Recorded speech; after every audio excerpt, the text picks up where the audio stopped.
Hi, gardeners. Amy here. Welcome to my garden. I just spent like the entire afternoon and most of the evening in the garden. It's the first time I've been able to do that since I got here. It feels so good to be outside working. I'm just giddy. So I'm currently working on another video about the plum saplings, and that's been a fun project. It's been about 3 weeks, I think, since I started that project. And, I've had somewhere in the neighborhood of 18 to 20 people come by. I've lost count and of how many people have come by. They've each taken a good number of saplings. We've gotten about a little over half, I think, of the saplings out of there. And I can finally see between the trees. I've been able to prune while we dig stuff out. So pruning up here means that we can get to more down here. And it's been this excellent mutual project where people take the saplings and I can prune more and then they can take more saplings. And it's just been this really awesome community event, honestly.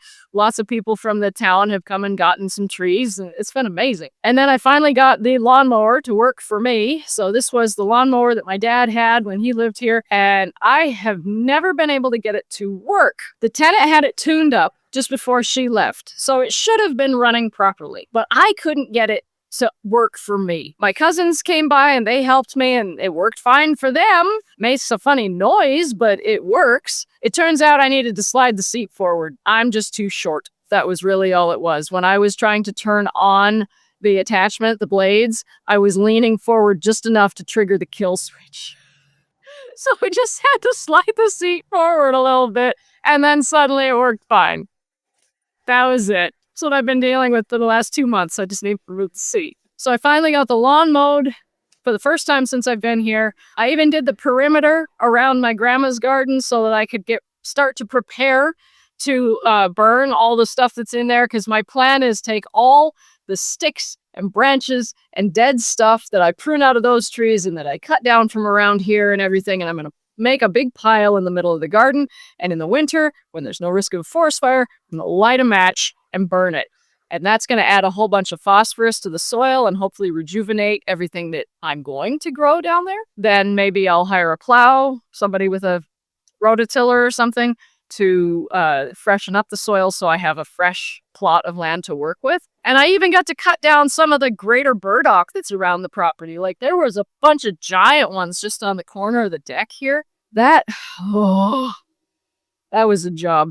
I want to share a quick hack with you for how to take a large amount of branches or sticks, especially when they're unpleasant to touch, like burdock or rose thorns or something like that, and to get them to fit into a smaller space. So, for instance, your green bin. If you've pruned a whole bunch of roses and they completely overflow, here's a trick to make them fit. Take some loafers, the longer the handles, the better, and just chunk it down into smaller sizes. I have told this in writing to people on this channel multiple times how to do this, but I've never actually shown it.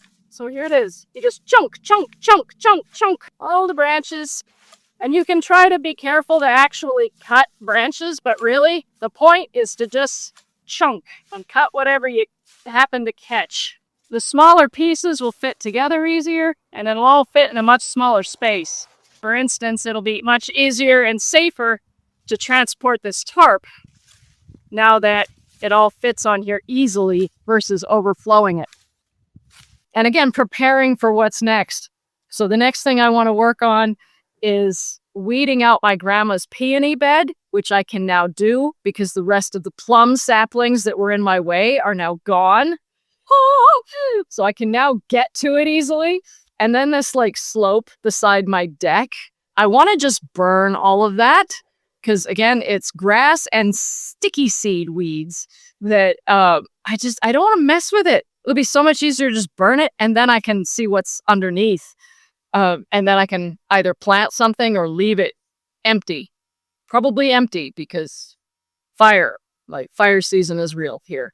So I don't want anything growing down below the deck. And then I want to put some stairs in right down here so that the oil delivery company can get to the oil tank easily. Because right now they have to climb up this sheer, steep slope that's covered in grass. It's just a mess. I can't even imagine trying to pull that hose while climbing that. So I want to put some stairs in there. So that's next. But this is what I got done today, and I feel so good. It's lovely. I'm setting up for my next videos, which are cleaning out the peonies, burning that, and then also digging the Canada thistle out of the lawn.